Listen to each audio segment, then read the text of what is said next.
అన్నట్టు ఇవాళ ఓడగొట్టి ఇంట్లో వండబెట్టిన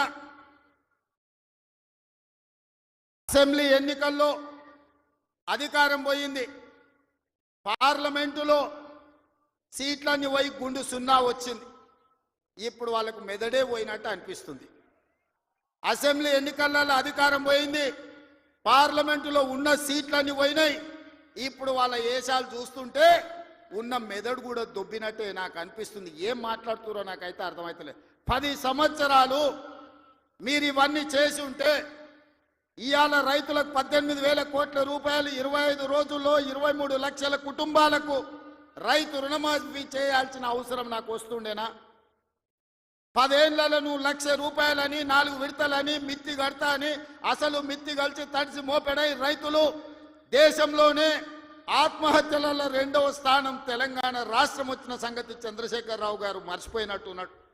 మహారాష్ట్ర మొదటి స్థానంలో ఉంటే ఈ 10 సంవత్సరాలు తెలంగాణ రాష్ట్రం రైతుల ఆత్మహత్యలలో 2వ స్థానాన్ని ఆక్రమించింది. నువ్వు రైతు రుణమాఫీ చేస్తా అని మొదటి 5 సంవత్సరాలు 1,00,000 రూపాయలు చేస్తా అని 4 విడతలని 5 ఏళ్ళని నువ్వు ఆ 1,00,000 వేసే లోపల ఇంకొక 1,00,000 మిత్తి అయింది. అసలు మిత్తి తడిసి మోపెడైంది. రెండవసారి మళ్ళీ 1,00,000 రూపాయలు ఇస్తాని 5 ఏళ్ళైనా 1,00,000 రూపాయలు పూర్తి చేయలే. ఆ 5 ఏళ్లలో ఆయన ఇచ్చింది 11,000 కోట్ల రూపాయలు.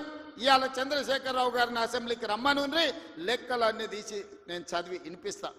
5 ఏళ్ళు అధికారంలో ఉన్న నువ్వు 11,000 కోట్ల రూపాయల రైతు రుణమాఫీకి 5 ఏళ్ళు తీసుకుంటే, ఇందిరమ్మ రాజ్యంలో కాంగ్రెస్ ప్రభుత్వం 25 రోజుల్లో 23 లక్షల కుటుంబాలకు దాదాపుగా 18,000 కోట్ల రూపాయల రైతు రుణమాఫీ చేసి 2 లక్షల వరకు ఉన్న రైతాంగానికి మేము రుణమాఫీ చేస్తే పెద్ద మనిషిగా అభినందించాల్సింది పోయి, ఒకవేళ మనిషి పెద్ద మనిషివైనా నీకు చిన్న బుద్ధి ఉంటే మౌనంగా నన్ను ఉంటావేమో అనుకున్నా.